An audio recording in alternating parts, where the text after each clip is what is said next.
The Subcommittee on National Security, the Border, and Foreign Affairs will come to order. Welcome, everyone. Without objection, the Chair may declare recess at any time, and without objection, Representative Mike Waltz of Florida is waived onto the Subcommittee for the purpose of questioning witnesses at today's Subcommittee hearing. I recognize myself for the purpose of making an opening statement. Thank you all for coming to today's hearing, and thank you to our witnesses for coming to testify on this important topic of military readiness. I'm proud to say the United States has the best and strongest military of the world.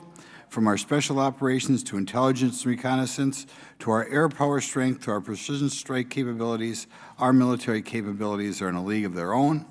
We all know the primary mission of the armed forces is to protect and defend the nation and our interests abroad.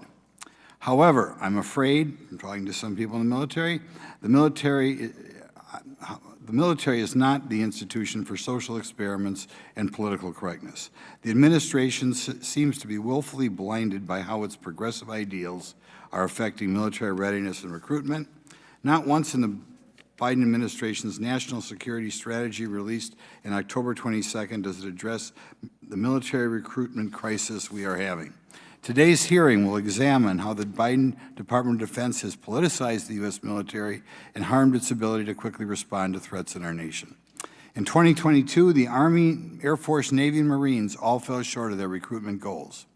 Despite lowering fitness standards, relaxing tattoo policies, and increasing recruitment bonuses, fewer and fewer young adults are joining our military.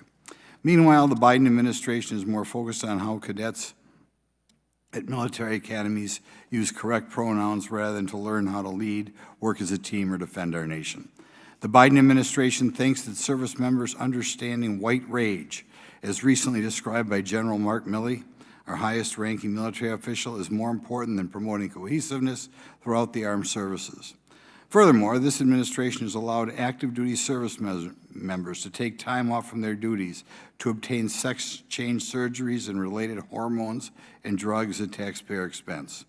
Legislation has been introduced in Congress that would stop the teaching of critical race theory, or CRT, in the military, stop the millions of dollars flowing to the creation of diversity and inclusion offices, and would keep the thresholds high for physical fitness requirements by our combat forces. Service members within the ranks are speaking out about these issues, while military leadership continues to push the Biden administration's progressive agenda. Data shows most Americans still trust our military, but this trust cannot be taken for granted.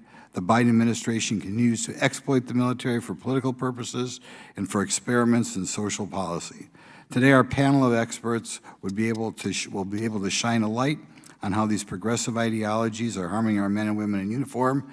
Again, thank you for all being here today, and I look forward to your testimony. I'd now like to recognize my good friend, Ranking Member Garcia, for the purpose of making an opening statement. Thank you very much, Mr. Chairman. I want to just begin by thanking our witnesses for being here as well. I think we can all agree that our national security and protecting our great nation and the lives and safety of Americans is incredibly important and remains very strong today. We should also be very clear, and I think everyone can agree here as part of this committee, that our military is still the strongest in the world. We are leading global coalitions across the country, in Europe, across Asia, and of course we know that the U.S. spends more on national defense than China, India, Russia, the UK, Saudi Arabia, Germany, France, Japan, and South Korea, all combined. And so we continue to invest in our military. And we, of course, need to welcome the conversation of how we do better. But this hearing today is not really focused on how we can do better. It's focused on issues around what it means to be progressive, or what is being perceived to be happening in our military. It's important that we do not politicize our military, that we do not focus on partisan issues. We shouldn't be focused on the issues that will be brought up today by my Republican colleagues, but instead we should focus on what studies and what the facts and the data actually say are causing issues around diminishing recruitment and retention. These are issues around sexual violence that we know still exists in the military, the need for improved mental health support for our service members, the need for reliable and affordable child care, which are incredibly important, and so many others. Even recent numerous studies have shown that sexual assault, mental health care, and affordable child care still remain the key factors in military recruitment, retention, and readiness. But none of those real factors are, unfortunately, what's going to be much of the focus here at this Oversight Committee today. We want to ensure, and as our most senior military leaders know and have pointed out, that focusing on the broader, bigger issues has to be a national priority. In fact, in the words of the chairman of the Joint Chief of Staff, General Miley, he quoted, "I personally find it offensive that we are accusing the United States military of being woke or something else because we're studying some theories that are out there." I fully agree with the general and that our warfighters should be open-minded and be widely read because they come from the American people. These are quotes. Now, here are the facts. America is not the same as it was in the 1960s. We know that. We're recruiting from a generation of young people who are the most diverse in American history. We need to draw on their talents now more than ever. The U.S. military needs all of our best and brightest, and that includes women, LGBTQ+ people, and people from all across this country. Our military needs are changing, and I hope that today we can focus on those broader issues. Thank you, Mr. Chairman.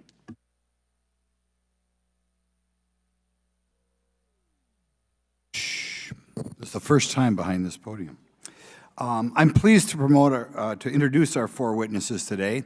First of all, Brent Sadler joined the Heritage Foundation after a 26-year naval career with numerous operational tours on nuclear-powered submarines, served on the personnel staffs of senior Department of Defense leaders, and also served as a military diplomat. As a senior research fellow, Mr. Sadler has heavily focused on the future of maritime forces and issues facing the U.S. Navy strategy. Secondly, we have Megan Mobbs. As an experienced policy leader, she's a graduate of West Point, holds a master's in forensic psychology from George Washington and a doctorate in clinical psychology from Columbia. She previously served as a presidential appointee to the U.S. Military Academy, West Point Board of Advisors, and is currently gubernatorial appointee to the Virginia Military Institute Board of Visitors. Next, we have Jeremy Hunt.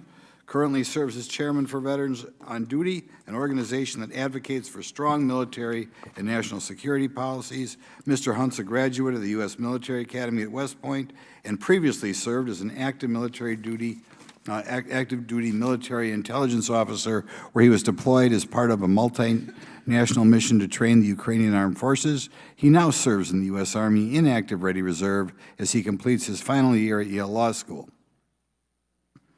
I think you have a strong enough background, you can make it through there unscathed. And most importantly, last week he welcomed his second child to the world. Congratulations, Mr. Hunt. Finally, Lieutenant General David Barno is a visiting professor of strategic studies at Johns Hopkins University School of Advanced International Studies. General Barno completed a 30-year active duty Army career, served as an infantry officer, ranger, and paratrooper. General Barno currently serves on the Secretary of Defense's Reserve Forces Policy Board and is a member of the U.S. Army War College Board of Visitors. Again, thank you for all being here today. Pursuant to Committee Rule 9G, the witnesses will please stand and raise their right hands. Do you solemnly swear to affirm that the testimony that you're about to give is the truth, the whole truth, and nothing but the truth, so help you God? Let the record show that the witnesses all answered in the affirmative, right?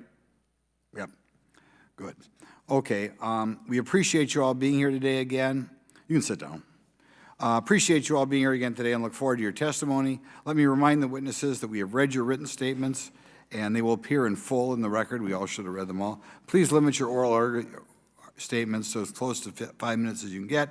As a reminder, please press the button on the microphone in front of you so that it's on and we can all hear you. When you begin to speak, the light in front of you will turn green. After 4 minutes, it will turn yellow. When the red light comes on, your 5 minutes are up, and please wrap up. I recognize, first of all, Mr. Sadler, to begin your opening statement.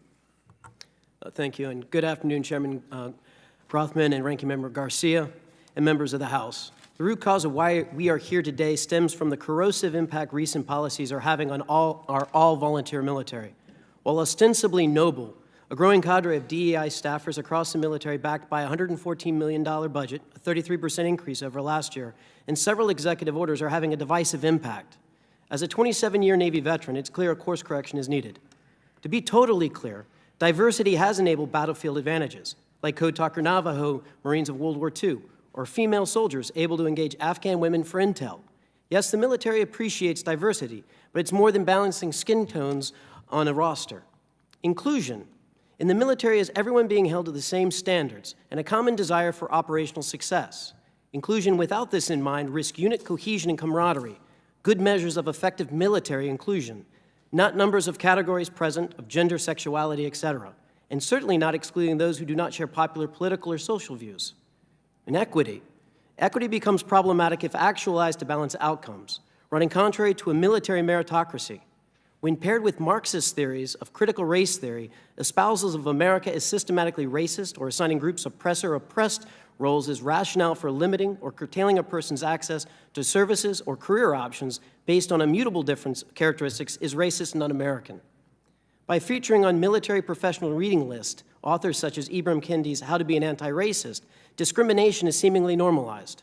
The embrace of such thinking has led to a perception that the military is no longer an egalitarian society where hard work and self-improvement can get you far. Such perceptions were furthered when racist tweets by a DoD official came to light and suffered no apparent meaningful repercussion. The real question is how the DoD hired someone with such a problematic public background to be chief of diversity, inclusion, and equity. The message to half of the military and their children in DoD schools, you are valued less. All service members matter. But amidst the emotions of 2020's riots, anti-establishment protest, and a presidential election, too many lost sight of this. The damage done. Military Family Advisory Network polls showed a 11.6% drop from 2019 in veterans recommending family members join the military. Confidence in the military has also hit new lows. Pew Research, 9% down. Gallup poll, 5% decline. And finally, Reagan Institute's a 22% drop. The perception today is of a military increasingly captured by a political agenda, leading some to forgo military service. The nation is weaker for this. To be clear, not all recruits or officer candidates begin their careers with the same aptitudes, often a function of poorly performing schools or unhelpful family situations. The military and Congress should find ways to get more willing patriots from such conditions within standards for the military and for the most promising extra academic training so that they may be even more successful in the long term. This nurturing comes with added cost and time for sure. Until 2008, the Navy had a program called Boost that did much the same. Perhaps a reimagined and expanded Boost program can deliver on diversity and inclusion based on rewarding hard work while not alienating segments of the military. On top of this, the military needs help in getting access to educate more people about what military service is. It is a noble profession. And when a high school student gets to talk with a Marine, sailor, airman, or soldier only 3 or 4 years older than themselves, and likely from the same town, trust is highest. But too often, parts of the country are devoid of that type of exchange. This too must change. True, most in uniform go about their daily routines and operations much as they always have. That is not to say corrosive influences are not at play, as evidenced by several unfortunate incidents. Should military members see their opportunities narrowing and themselves being undervalued, they will vote with their feet. Retention is a lagging factor, and it is showing signs of trouble. Recruitment is a leading indicator. For the Army last year, it was a historic failure, short 25% of 15,000 people, with next year looking to be worse. It is already the worst since the all-volunteer force came into being in 1973. COVID and economics do not explain this, but it does correlate with an added emphasis on DEI and increasing CRT-informed training. The problems are not caused by congressional oversight or people asking tough questions. In fact, the surest way to reverse course is demand transparency in all DEI-related activities within DoD, and doing so allows for needed adjustments in rebuilding confidence. The military is a meritocracy, or at least the closest to one existing today, because the environment in which it operates is unforgiving, where competency and unit cohesion often determine survival. The military is of and serves all Americans. Sadly, the military has not been served as well.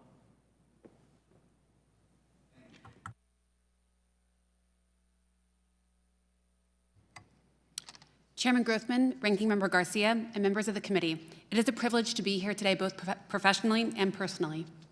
My name is Dr. Megan Mobbs, and I am the daughter of 2 former Army officers. My mother was one of the first women to go to airborne school and deployed to Grenada. My father served for over 30 years, deployed and was decorated for valor numerous times, and was in the Pentagon on 9/11 when I was a sophomore in high school. It was their footsteps I followed when I chose to serve and accepted an appointment to West Point. I was the first in my family to attend the academy, and my little brother eventually followed my footsteps and did the same. My nuclear family has served in every major conflict from Vietnam to the present day. I am now the mother to 2 exceptional little girls and the aunt to 2 energetic nephews. As it stands, and it pains me to say, I would not recommend military service to them. Understandably, our military cannot function as family business, with children of service members the predominant source of the force. However, it was until recently a reliable pool of candidates. That is changing, as I am not alone in my hesitation. Deficits in recruitment potential for military families is just one facet of the broader crisis facing our armed forces. Most concerningly, the desire in our youth to serve is only 9%. This is a grave national security threat. Just yesterday, the Wall Street Journal reported on a poll which demonstrated the priorities that help define our national character for generations are declining in importance. One of the variables, patriotism, falling from 70% in extreme importance in 1998 to just 38% today. Relatedly, Republicans, Democrats, and independents showed double-digit declines in national pride compared with 2013. Pride is an imperative human emotion, particularly pride in the self. Feelings of pride reinforce positive social behaviors like altruism and lead to adaptive behaviors like achievement. Conversely, people who are deliberately shamed, even over a modest violation of social norms, are at much greater risk for depression and anxiety. And if they are repeatedly shamed, they're less likely to take positive risk-taking behaviors that can lead to success in adulthood. While pride in self and pride in nation may not necessarily be related, it's highly likely that both are contributing factors in the decision-making process to join the armed forces. It is for this reason that curricula or instruction which hyper-focus negatively on immutable characteristics are destructive both to the self and to esprit de corps. Moreover, a consistent centering of what divides us rather than what unites us is particularly pernicious.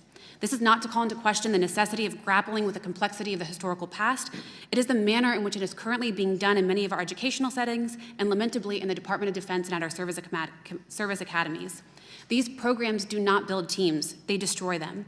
Moreover, there is a unique danger in telling those who are called to fight our nation's battles that the very notion they are expected to sacrifice and potentially die for is inherently bad. No good leader would say diversity is a bad thing. Diversity of all types, to include those often not considered, such as cognitive diversity and diversity of experience, build strong teams. The sole function of our military is to deter our nation's enemies, and if that fails, to fight and win our nation's war. We are no longer in competition with China, we are in conflict. A failure to recognize and reorient towards those demands will be disastrous. This necessary reorientation will require close examination of decades of multiple military failures with little to no accountability and poor command climate and culture, which is decimating our ranks. Some of the most detrimental decisions have been the casual disregard of data in favor of a political agenda. One such example was the out-of-hand rejection of a 2015 study done by the Marine Corps, which found that gender-integrated combat formations did not move as quickly or shoot as effectively as all-male formations. At that time, many of the disparities were dismissed and reframed as opportunities to train women more comprehensively with a push towards equal standards. Neither the Marines nor the Army followed through. To date, across the services, there are differences in physical standards for men and women. That is not helpful for women, and it makes it more difficult for them to earn trust and confidence of those they serve alongside. Make no mistake, that is not to say that women cannot fight or contribute. In fact, it is often when we recognize the biological differences between men and women that we increase lethality. An example of that is the heroic and lauded efforts of the cultural support teams in our most recent conflicts. Their conceptualization was rooted in the recognition that women and womanhood were unique and thereby would allow access for them to places that men could not go. It is the frequent Department of Defense denials of reality and their unwillingness to confront hard truths which places lethality at risk. For example, President Biden signed an executive order in 2021 to embed diversity, equity, inclusion in all federal agencies, with the overarching goal being advancing equity for all. There is no equity for combat, and there should not be a push for it in our society. Forced equality, which is equity by definition, leads to a lack of competition. This does not level playing fields for the positive, it flattens capability. The military should and must be standards-based and a meritocracy. The problem with recruitment and retention in our military are long in the making, and it will be long in the fixing. Business as usual is no longer an option as we look to the pacing threat of China. The world is an increasingly dangerous place, and for now, warfare remains a predominantly human endeavor. It is Americans who fill our ranks and operate our weapon systems, and our current and future men and women need legislators willing to hold the Department of Defense accountable for its failings and to demand results. There's a phrase often used in the military, getting left of bang. It means you've accurately observed pre-event indicators for what's to come and acted proactively to prevent it. Being on the opposite end means being right of bang. We are now right of bang and headed to a much louder one if we fail to heed the alarm bells ringing. I look forward to your questions, and thank you. Thank you. Mr. Hunt. Good afternoon, Chairman Grothman, Ranking Member Garcia, and members of the subcommittee. Thank you for the opportunity to testify today about the state of our military's readiness. I'm Jeremy Hunt, and I have the honor of serving as chairman of Veterans on Duty, which is a nonprofit policy advocacy organization made up of veterans who are concerned about the state of our military and the strength of our national security. Many of us have deployed to Afghanistan, Iraq, and in my case, Ukraine. And during my time on active duty as an intelligence officer, I helped train the Ukrainian armed forces for what was then a hypothetical scenario of Russia launching an invasion against Ukraine. 5 years later, I watched footage of Yavor Training Center in Lviv, where I lived for many months, become engulfed in flames following a Russian attack. That footage reminded me yet again that our adversaries abroad are more emboldened than ever.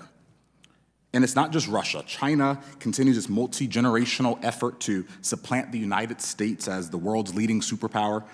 The CCP to this day is building hypersonic missiles that our radar systems can barely detect. And of course, threats remain from barbaric regimes in North Korea and Iran. In light of these rising threats, there is growing concern that our United States military simply isn't ready. We stand amid a once-in-a-generation military recruitment crisis. At the end of fiscal year 2022, the Army fell 15,000 soldiers short of its recruiting goal, missing by 25%. Our military is facing the worst recruitment challenge since the advent of the all-volunteer force following the Vietnam War. And apart from these manning shortfalls, other readiness issues abound. Just last year, the Navy reported $2 billion in shipyard backlogs for their service fleet. This report came during the same year that the USS Connecticut, an indispensable fast attack submarine, crashed into an underwater seamount entirely due to avoidable human error. Avoidable accidents abound in the sky as well. The National Commission on Military Aviation Safety found that from 2013 to 2020, our military lost 224 personnel and 186 aircraft worth over $11.6 billion to avoidable aircraft accidents. There are many factors that have led us to this dangerous position. Global supply chain challenges have made it difficult for the services to maintain their vehicles and equipment. Low nationwide unemployment rates have created a challenging environment for military recruitment. And of course, with rising teen obesity rates, data shows that only about 23% of America's youth are even eligible to enlist. These factors do matter and play an important role in this recruitment crisis. However, these are factors beyond the military's control. I'd like to focus on a few things that the military can control. The Reagan Institute annually conducts a Trust in the Military poll, which analyzes the public's faith and confidence in the military. It should be of concern that the survey found an astonishing double-digit decrease in the number of Americans with strong confidence in our armed forces. And the Pew Research Center had similar findings. This politicization of our military can be best described in terms of priorities and practices. That is, the things that the Pentagon says are important, the priorities, and the things that the Pentagon does, the practices. When Secretary Austin was sworn into office, he rightly identified China as a pacing threat, but he also identified and started expressing an emphasis on policies atypical to the military's core purpose. He included a huge amount of emphasis on diversity, equity, and inclusion, domestic extremism, and climate change. These are priorities that are more appropriate to the domestic political debates. And they just don't, and it's an odd fit for an institution purpose for a violent clash of arms against a tough and determined adversary. This has led to the perception that the Pentagon serves a political party rather than the American people as a whole.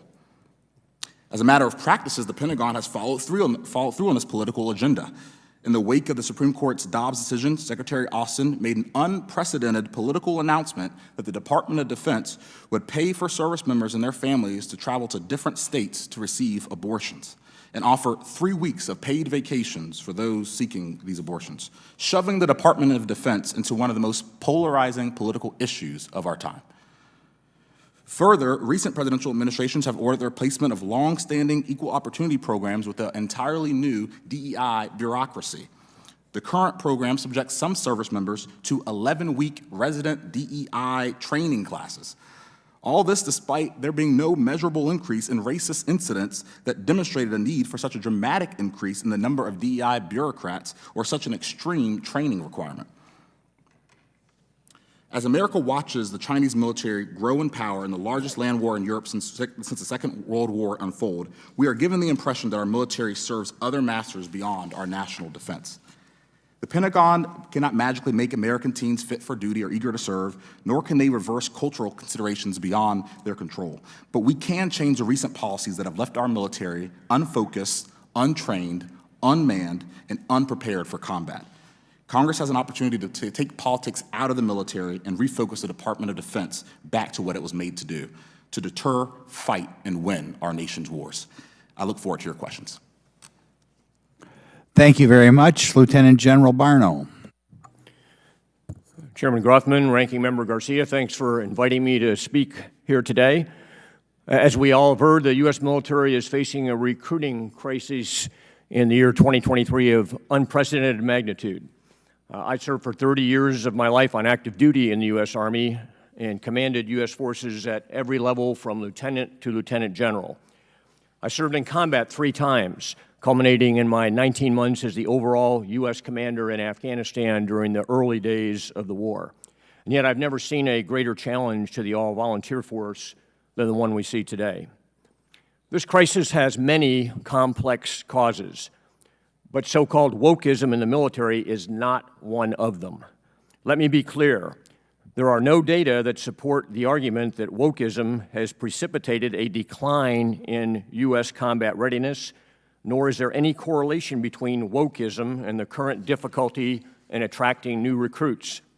However, in my view, the overheated and unsupported rhetoric on this topic does have harmful consequences, which exacerbates the recruiting crisis and undermines military effectiveness in ways that are the exact opposite of what all of us intend. Since the draft ended in 1973, the U.S. military has had to fill its ranks with volunteers at every level. Every military mission since then has been conducted by high-quality volunteers who have rightfully earned the esteem of the nation. Yet today, that force is at risk. As you heard, the Army missed its recruiting goals last year, and the other services barely met theirs. The current year's prospects for all appear equally dim. If the trends for the Army alone continue, service officials have warned that the Army could shrink by over 30,000 soldiers between 2022 and the end of 2023, or nearly 7% of its active force. If these trends don't change, the lack of qualified and motivated volunteers will jeopardize the national security of the United States by leaving our military too small to address the challenges and threats of the years and decades ahead. U.S. military recruiting today faces a crisis in both eligibility, those who are qualified to serve, and in propensity, those who want to serve. The percentage of young Americans who meet the military's entrance standards has hovered around 30% for more than a decade, but last year that number suddenly dropped to an all-time low of 23%. This is a shockingly low number that threatens the viability of the all-volunteer force.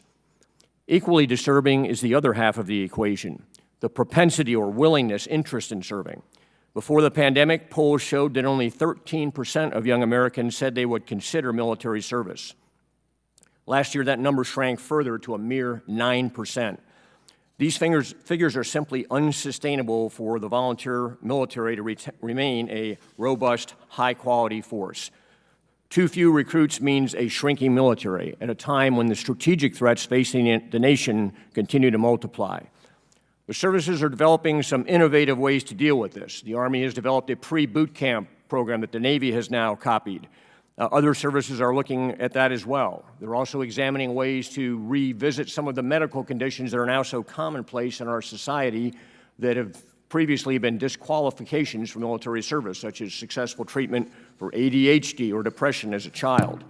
These need to be looked at carefully in terms of increasing potential eligibility numbers. Finally, propensity to serve. How to get more young Americans to consider military service is a tougher problem. Although the all-volunteer force has seen great success, it has one tremendous Achilles heel. It has created an ever-widening gap between the U.S. military and the American people. Fewer and fewer young Americans today are exposed to the U.S. military. As we've heard, the U.S. military has become increasingly a family business. Today, more than 80% of the young people who join the military have a family member in the military. Between 25 and 30% have a parent in the military. Congress can help improve the propensity to serve by extolling the virtues of service in uniform in the ways that were commonplace throughout the wars in Iraq and Afghanistan. Repeatedly and publicly castigating the U.S. military as a woke institution is both wrong and directly undercuts efforts at military recruiting among swaths of young American men and women. It effectively discourages our young men and women from serving in uniform at the very time when the services are struggling with this challenge. Recruiting young Americans demands that the military find ways to attract more people who would otherwise not consider military service. To do that and to retain the very best of those, it has always emphasized equal opportunity for all, regardless of race, creed, or color. Put unequivocally, military efforts to recognize that diversity, equity, and inclusion within the force are both valuable and essential. They've long been part of our force structure. The military is a team of team. It's a remarkably diverse force built on different people that make up the strength of America. We cut away at that at our very peril. In my first days at West Point, I got a class on race relations in a military that was fraught with racial tensions, with drug abuse, with indiscipline. The president at that time was Richard Nixon, and the Secretary of Defense was Melvin Laird. Neither were well-known liberal progressives, but they maintained this was an important program that even in my first days at West Point, I should start learning about. And it helped me immensely as I went out to lead troops for the rest of my career. The successors of those programs exist out there today. We cannot afford to undercut them entirely, and we can't afford to tell Americans who are thinking about serving that this military is not up to their expectations. We have the best and most powerful military in the world. You heard that from our chairman at the beginning here today. We must sustain that by maintaining and growing programs to expand the number of people who are interested in the military and to make sure they understand it is a proud and honorable place to serve. Thank you. Okay, thank you much. I'll call upon myself. First of all, I'll just make a general statement. I personally believe, I'm glad we've gone over 70 years without having a war with China, and I look forward to another 70 years, A. And B, I recently ran into an employee back in my district of a manufacturing firm. And she was a little bit sad because her company, this is in the private sector, you know, just a manufacturing firm, had gone from a very conservative company to one in which the employees had to put up with this woke training stuff. And she regretfully said she might have to look for another job. And I thought that was too bad, but I thought if that's what's going on in private, you know, who knows in an area like military what this woke training does. Now, a couple questions. First of all, we'll start with Mr. Hunt. As far as physical requirements, are the physical requirements for the military today any different than, say, what they were 30 years ago? Thank you for that question, Chairman. The physical requirements have changed, as we've seen in a lot of the different, in the new kind of research that's coming out now, in terms of the standards that are allowing people to come in the military. I would say that a lot of those types of issues are kind of room for more research, and I would hope that this body would continue to ask those types of questions. Okay, So in other words, our military is not quite as physically strong today as they were 30 years ago, your average soldier or sailor? no, sir. Oh, wow. That's concerning. How about mental problems? Well, there was a time where I think mental problems would kind of disqualify someone from the military. Is there a change in the way we deal with mental problems today compared to, say, what we were dealing with 40 years ago? There have been some changes in that regard as well, Chairman. Could you elaborate on a little bit? Well, I will just say that the organization I'm a part of, Vets on Duty, a lot of our research has been done with looking at how we can make sure our military is ready. We have not done a variety of research into that particular question of mental aptitude and that kind of question, but we can get back to you with some. I think there was a time where if you were taking certain medications, you couldn't get the military. Is that still true? Yes, sir. Okay, more or less, or has it changed at all? I would not be the best person to give you the Either one of the other, any of the other three know if we changed the, Mr. Sadler? So with regards to certain specialties, and ones that I'm more familiar with in the nuclear submarine community and in the ballistic missile program, there are stringent medical as well as psychological requirements that are in pre-screening and continually through the career. That has remained unchanging, at least in the last 30 years. Now, outside of that, inside my foreign area officer experience, there's a very wide spectrum of differences based on location and the stressors that you might be on. And so in that regards, it's not uniform, and does change from time to time based on what the medical community, the military medical community, believes is important for that area, for that operation. And so you can't paint with one brush for all DoD or even one service, and it does change. Some of that, there's some things to look at more closely. Okay, so are things getting tightened up, or are we loosening the standards? What troubles me most when I hear from the military medicine community is that there's a tendency to get distracted from metrics or issues that are not medically focused. And again, this comes back to the influences of DEI-type policies.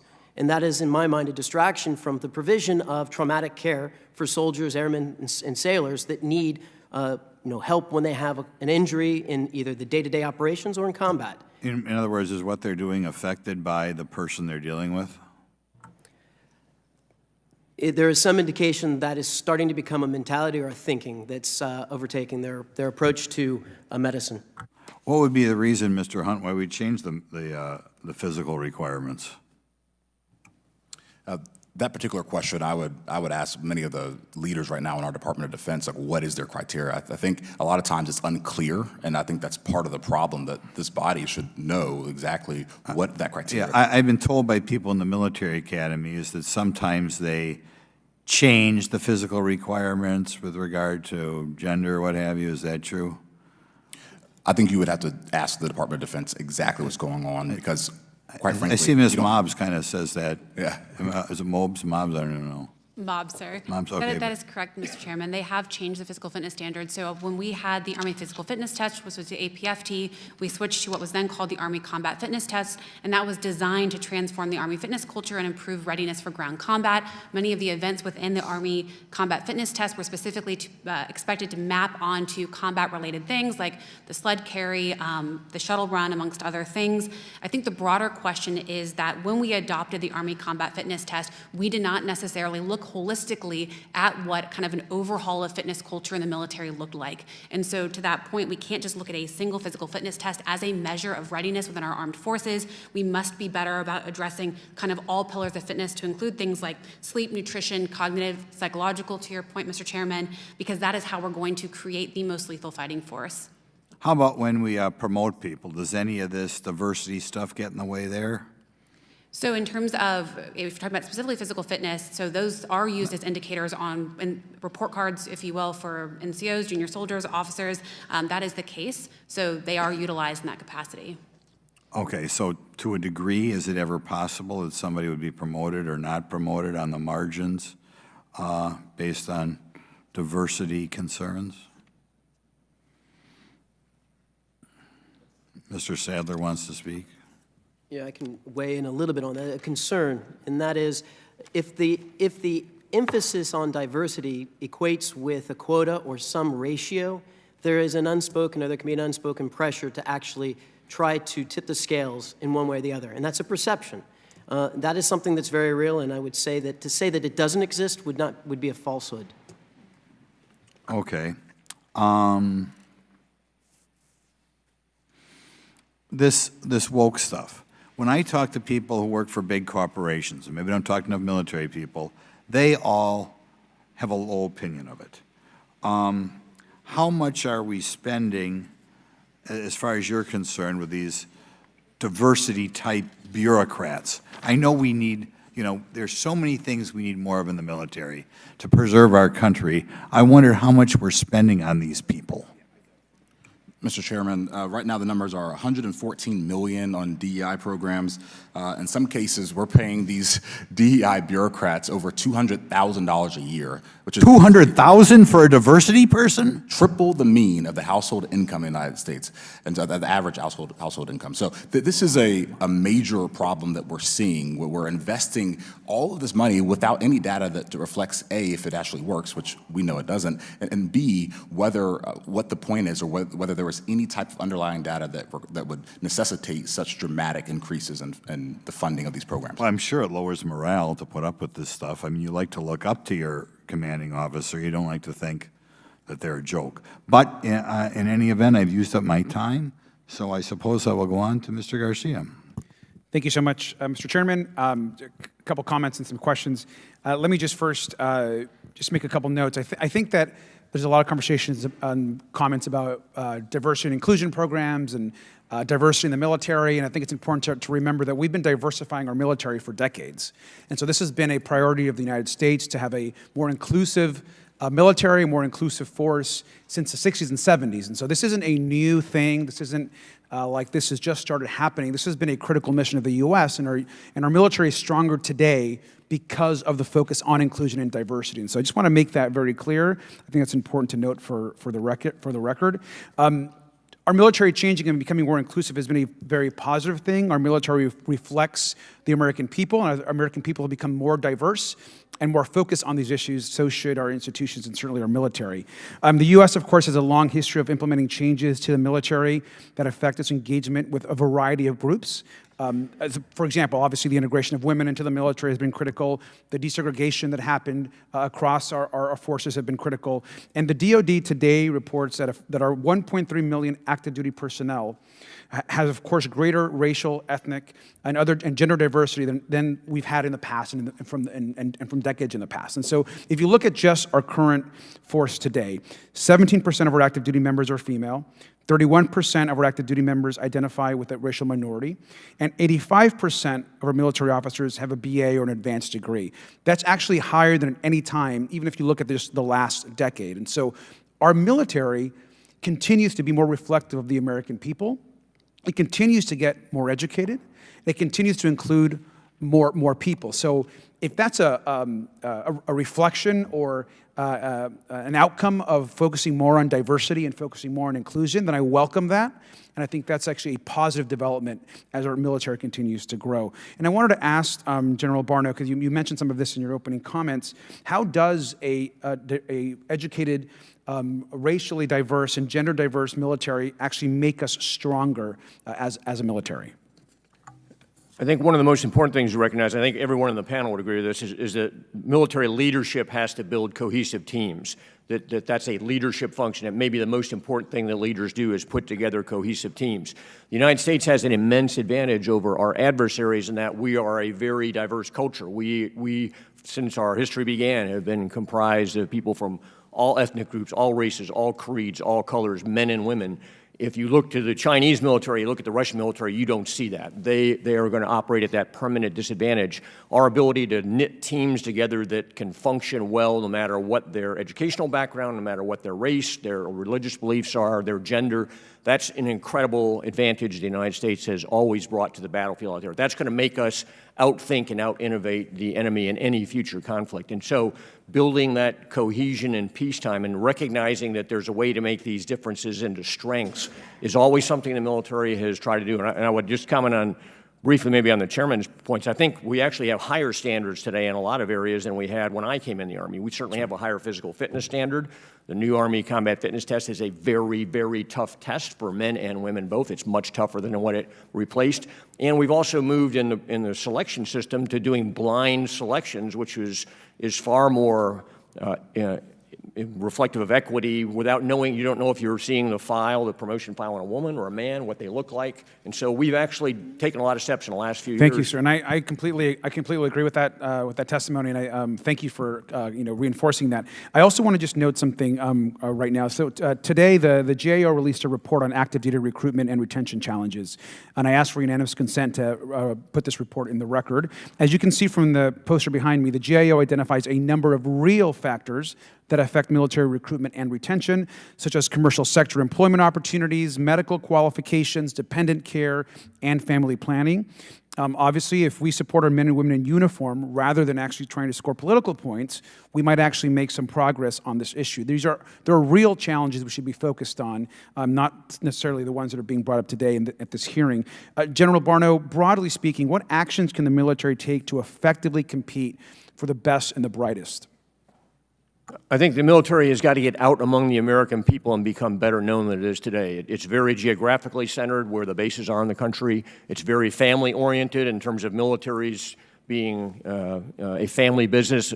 My father, all three of his brothers, myself, my three brothers, my two children all served in the U.S. military. We can't sustain the AVF on that model. So we have to get out and see the American people. They have to see what a great military this is. Thank you, sir. And I think just to close, it's interesting we have a more diverse military today. We have more women in the military. Of course, more people of color in the military. We have a more educated military, yet somehow we're worse off today than we were before. So I don't understand that. I don't agree with that. I want to thank you all for your testimony. And with that, Mr. Chairman, I yield back. Thank you. We'll go on for Mr. Sessions. Chairman, thank you very much. It seems like we've gotten off into equity and diversity and all these other matters. I'd like to, if I can, go a little bit higher and go to the challenges of politically driven agendas, because I think politically driven agendas is more to the point rather than whether we're talking about who, but what a political agenda is. I have two questions.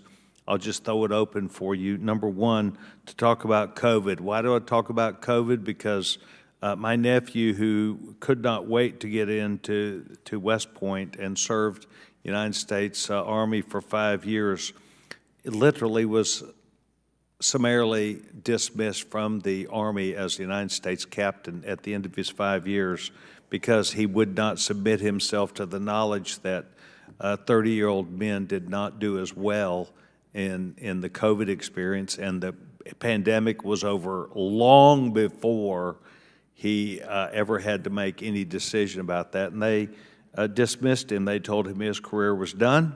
Thank you very much. Please get out. Anybody have a comment about that politically driven agenda placed on the military? I think in general, sir, we have to be data-driven in our armed forces and the Department of Defense, and I think what you just spoke to reflects a movement away from data-driven science. What we know is that natural immunity was 2.8 times better in preventing hospitalizations, and in particular, this wasn't a risk for young people, and in particular, the vaccines for males that are young, aged 16 to 29, had a pernicious risk potentially of heart and myocarditis and other associated risks. That's the way he looked at it.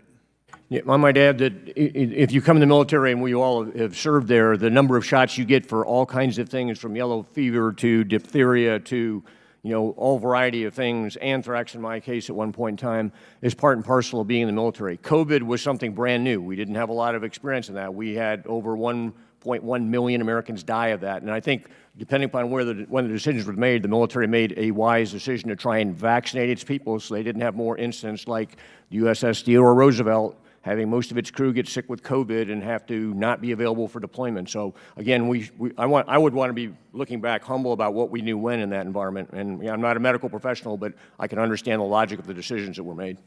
Well, perhaps we can. If we were talking about early on, that might ring true, but not later as we gain more information and learn that the initial things that we learned, in fact, were falsehoods. I'd like to move then to the political agenda of the transgender recruiting.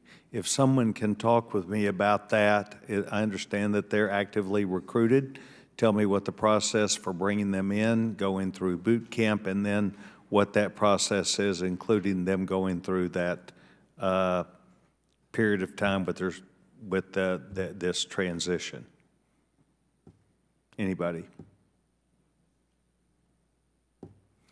Thank you, Mr. Chairman. Please let the record reflect that we are our people that we have today to offer testimony do not offer any insight as to the transgender recruiting, the agenda, the amount of time in that process, as well as the period of time that these individuals might be unable to serve the United States military and what requirements would be placed upon them. So I would like to go next to a politically driven agenda, and that is what I believe is an overall belief and feeling about trying to encourage people to become a different person than what we might need as a war fighter. Just the agenda that may be placed upon them, the discussion that may be placed upon them, but that what we need is our military to be war fighters. Does anyone have an idea about this? Mr. Hunt? Absolutely, Congressman. I appreciate the question. It's incredibly important, especially as we look at our threats abroad and what's going on with our adversaries, China, Russia, Iran, North Korea, that our military is focused on training and developing war fighters. And so that's why many of us here are concerned about the seeming shift away from the military's core mission in a kind of a direction to more political ideas like climate change, the entire robust bureaucracy of DEI that has just exploded in this most recent presidential administration. And this is kind of a distraction from the most important task at hand, which is deterring, fighting, and winning our nation's wars. Thank you very much. Mr. Chairman, I yield back my time. Mr. Chairman, could I have a point of order? Could I just ask the gentleman from Texas, were you citing a particular document related to the impact of COVID? May I ask what the point of order is first? Just if he could just submit that document to the for the record so we could all see it. Yes. Yeah, what is the point of order? The question is whether he could submit a document that he's citing from to the record. Yeah, that's not a point of order, though. Mr. Chairman, Yes. I will be very pleased to engage the gentleman. I was not citing anyone. I spoke about the very public information that the president was requiring COVID to be given on an order from the United States military by the commander-in-chief. And I felt like in the beginning, perhaps that could have sounded true, but as we learned more, it diminished. And my question was about the as time moved on, the diminishment of the need for this, and yet they continued their policies. I thank the gentleman. Okay, that's enough. Now, first of all, I'd like to ask unanimous consent to enter into the record two documents pertaining to today's hearing: a GAO report released today entitled DoD Active Duty Recruitment and Retention Challenges, and a letter signed by myself and other members, majority members of the committee, from September 22nd, 2021, asking for documents and communications from the White House on the firing of 18 Trump-appointed Military Service Academy board members. Let the record reflect that the White House did not respond to our inquiry. Now we'll go on to Mr. Raskin. Thank you, Mr. Chairman. The Army fell short of its recruitment goals by 15,000 last year. Why has it become more difficult to recruit people into the military? Here's one theory. Potential recruits are not afraid of going woke, they're afraid of going broke. Pay and benefits are so low that the RAND Corporation estimates that more than a quarter, 26% of our military service members are food insecure, and 14% actually use food assistance programs like food banks to meet their family needs. General Barno, how can our military improve the lives of our most junior service members so they don't have to struggle for basic necessities for their families, like groceries? I think the military has done well over the last 20 years in increasing the amount of compensation that military members get, but that applies least of all to the most junior members of the force. They come in and are still making a very, very minimal amount of wages. I can recall actually qualifying for food stamps myself when I was a first lieutenant with my wife and a new baby at one point in time. So we've fixed some of those problems over the years, but we still have a problem for our force that's in the E1 to E4 category, the most junior enlisted, and we ought to devote some more attention to making sure that they have a tolerable standard of living, especially if they're married and they perhaps have dependents. Well, I appreciate that. The Blue Star families, which I've been in touch with, suggest this is a real problem, not an illusory problem. It would be great if we actually had the Department of Defense here to speak to this question of what we're doing to compensate the newly recruited members of the armed forces. Ms. Mobbs, in your testimony, you cite a recent survey which found that 30% of Americans ages 16 to 24 say that the possibility of sexual assault, rape, or sexual harassment is one of the main reasons that they would not consider joining the military, and I'd like to submit for the record an article in the Military Times that has come out since then titled "The Military Sexual Assault Problem is Only Getting Worse." Will you elaborate on this point? To what extent do you think this is actually deterring women and men from going into the military? Thank you, Congressman. I appreciate the question. I can't speak directly to the totality of the impact on preventing them from serving. I would say that it is clear that our focus on sexual harassment, sexual prevention within the military, those programs have not been as effective as they should have been over the years, which does decline trust in teams. And I would posit that focusing on improving programs like that are a far better use of resources than where some things are currently placed. Well, I appreciate that, but a lot of people would say those are precisely the programs that are promoting wokeism. To talk about sexual harassment or sexual assault is actually to try to impose a bar of political correctness, to politicize the Army, to engage in social engineering. What's your response to that?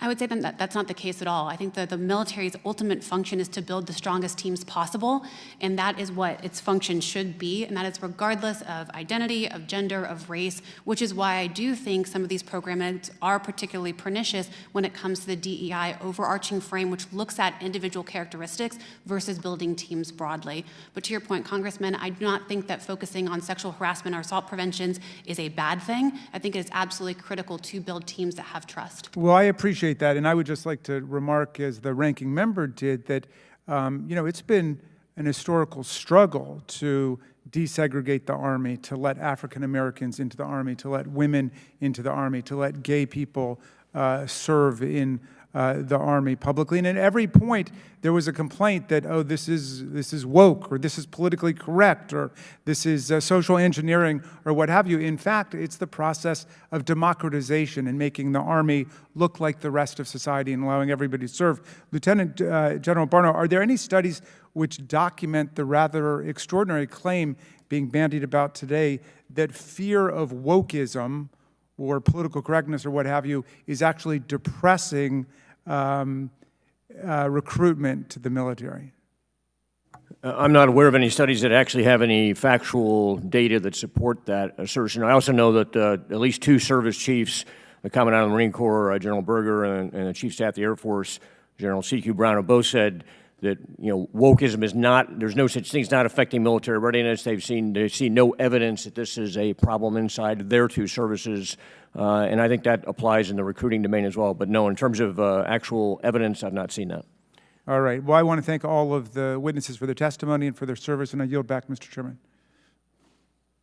Thank you. On to Mr. Biggs. Thank you, Mr. Chairman. Thank you to our witnesses for being here today. A question for each of you, and this, I hope you recognize that it's just a real short question. So I'll start with you, General. Who is the biggest geostrategic adversary of the United States today? I would say, as the National Defense Strategy says, China. Mr. Hunt? China, sir. Ms. Mobbs? China. Mr. Sadler? China. Thank you. So I think maybe you might be surprised to know that our Commander-in-Chief said on June of 2021 that global warming's our greatest threat. So it makes one wonder what the priorities of the military are. So I'm thinking of China, and with the vax mandate that we placed on our men and women in the military, 8,400 active duty left, 40,000 National Guardsmen left, 22,000 reservists also left the service. Do you know whether China placed the same kind of constraints on their military, Mr. Sadler? Their constraints are different as a communist society. So if you don't follow or the diktat of the Communist Party, you're politically... Did they drum you out of the service if you didn't? Well, yeah, they would. They would drum you out. They would drum you out for political reasons, yes. How about teaching CRT in their military academies? I think they probably do, as it's a neo-Marxist and a Marxist ideology. Right. DOD prioritizing climate literacy. Mr. Hunt, do they do that in China? I've seen no evidence to suggest that they're highlighting climate readiness. How about environmental justice in China? Not that I'm aware of, Congressman. How about any kind of climate goals in China? Not to my knowledge, Congressman. Ms. Mobbs, do you think China requires its federal defense contractors to comply with ESG and DEI requirements, as ours does? Not to my awareness, no. One thing that was said is that there's been no real study on this, and that individual, a couple of individuals were cited by the general that nothing on wokeness really has an impact on. Maybe you were limiting it to recruiting. I may be wrong. I don't want to expand. I don't want to say more than you were. So I think maybe you were limiting it to recruitment. Am I right on that? No, actually, the two service chiefs said that they did not, as I recollect, and this is fairly recent, did not see that wokeism was having any effect on the readiness of their service, that they did not see that inside the service. I see. In May of 2021, Deputy Secretary of Defense Kathleen Hicks said, quote, "Every dollar we spend addressing the effect of climate change is a dollar that we're not putting toward other priorities like meeting the challenge posed by China and modernizing our forces," close quote. Additionally, we spent $87 million just on the Department of Defense Office of Diversity, Inclusion, and Equity.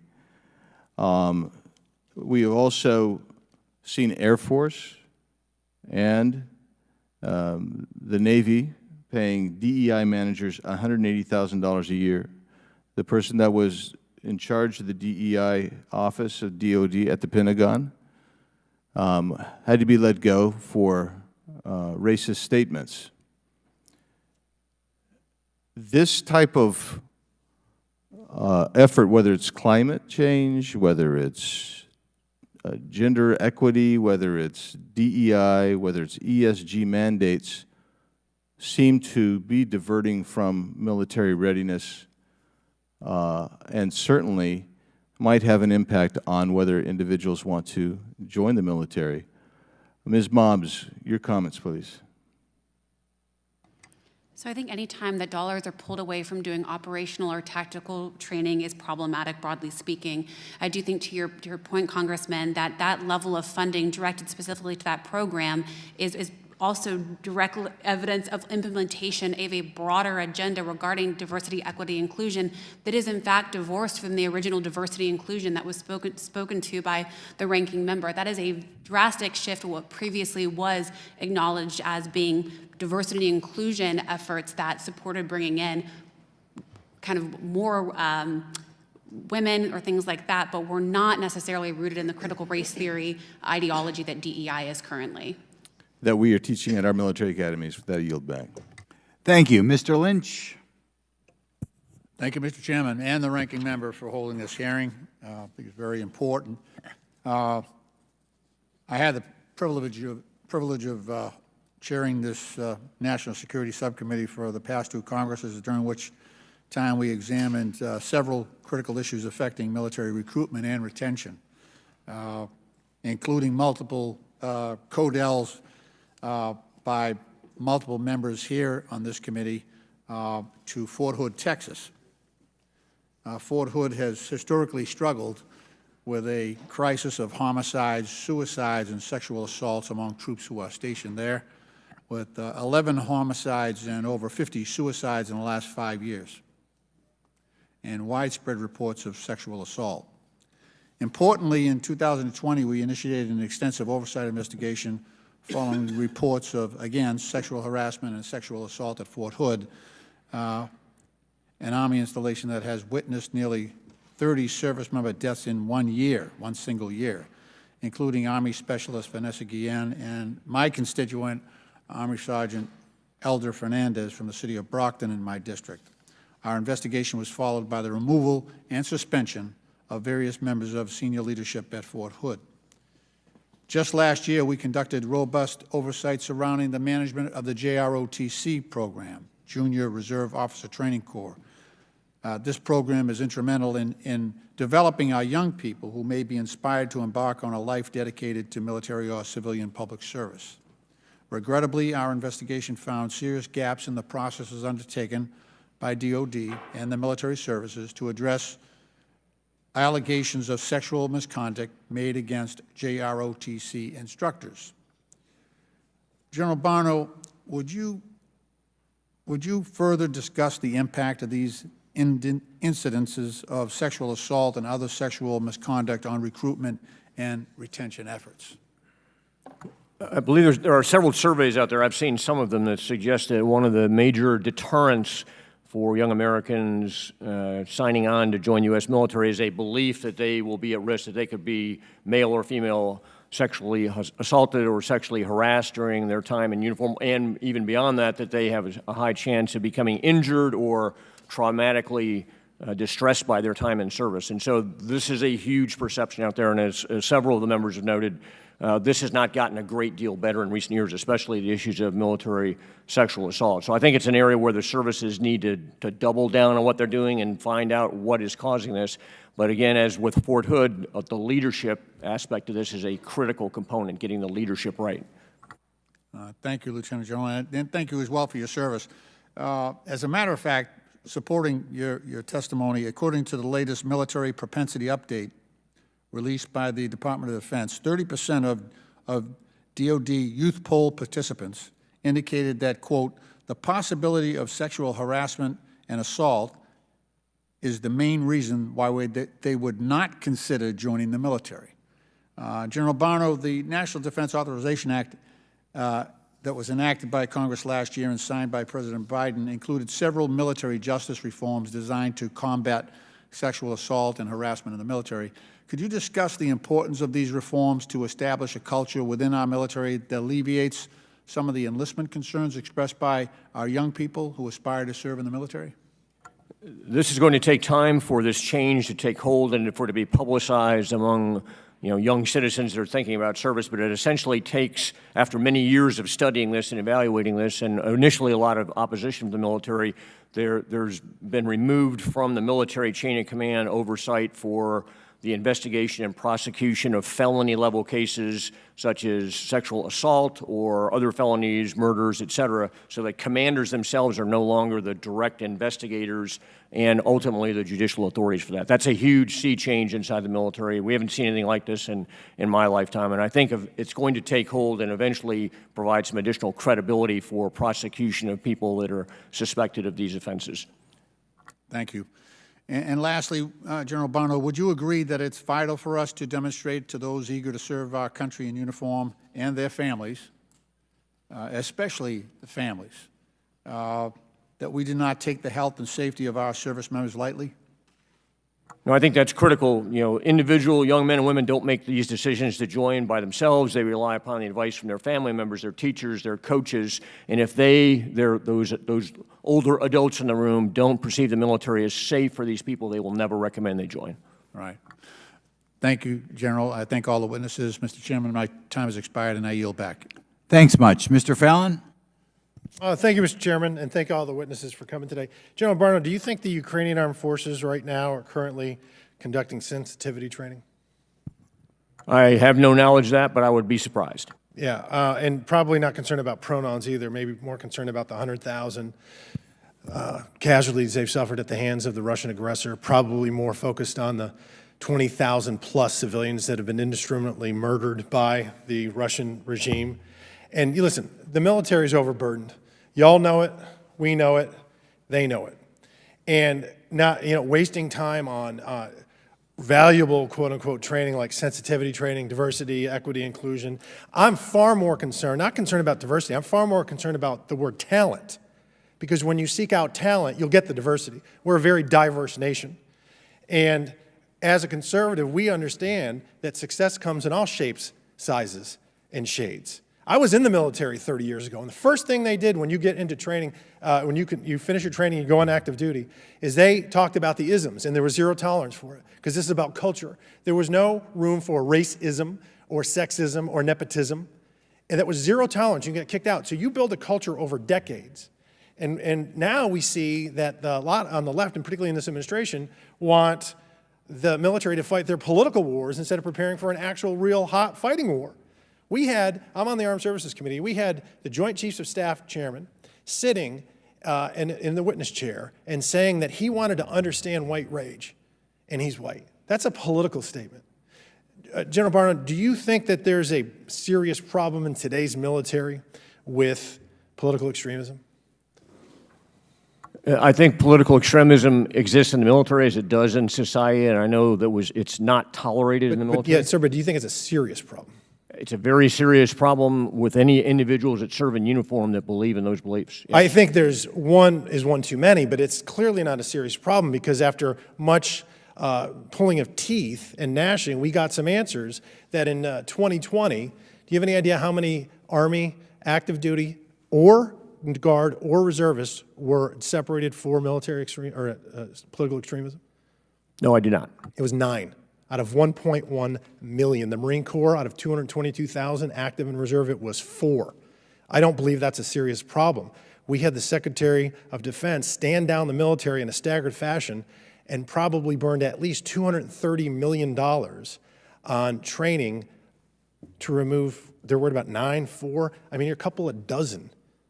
I think that was a terrible waste of taxpayer money. We can't read our recruiting goals.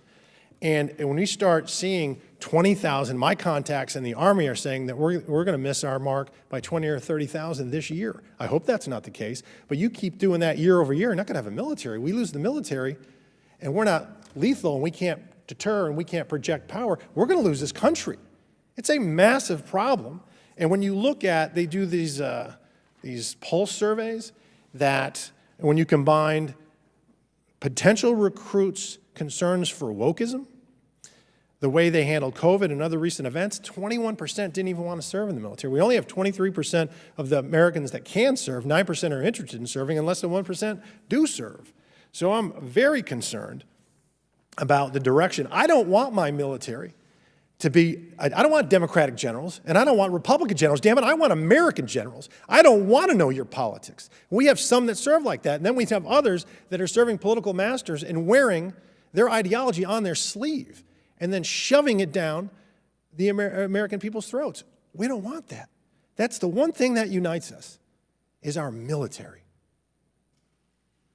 And I don't want this administration to deter that very narrow pool to service. Because if you grow up not loving this country and believing it's worth fighting for, you're not going to serve.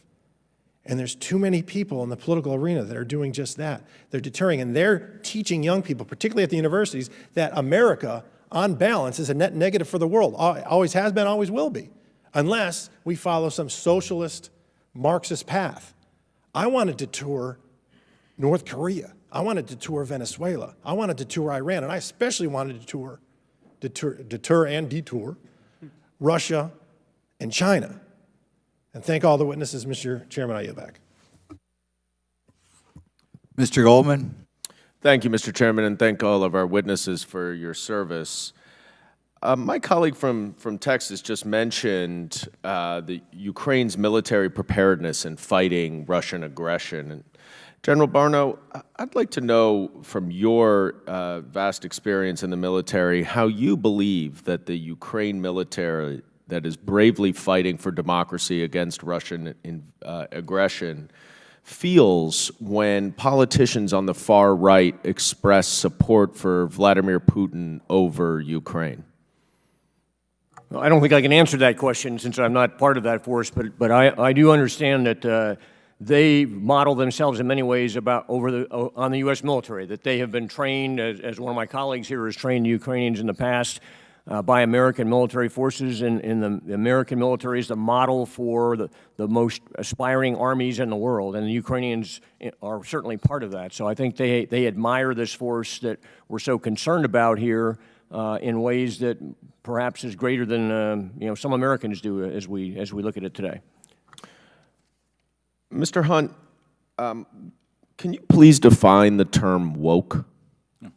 Congressman, I describe it as a loose collection of progressive political ideas that are constantly thrust upon our institutions in the United States.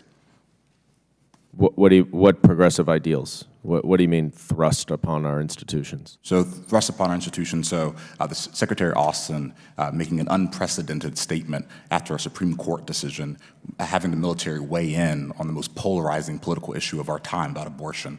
I would say at my alma mater, West Point, getting a lecture on whiteness. When I was there, we weren't getting lectures like that. I don't understand why that's now being a part of the curriculum there. We have at the Air Force Academy, there are now cadet DEI officials walking around writing up their fellow classmates.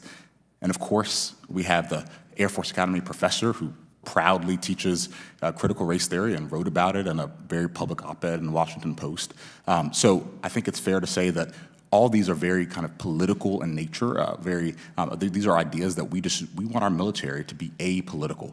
We don't want a Democrat military or Republican military, we want an apolitical military focused on their mission to deter, fight, and win our nation's wars.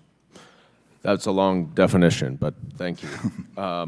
You know, the other thing that I think is getting lost here, and I don't think anyone disagrees with you, that we would like to have a military that is apolitical and prepared.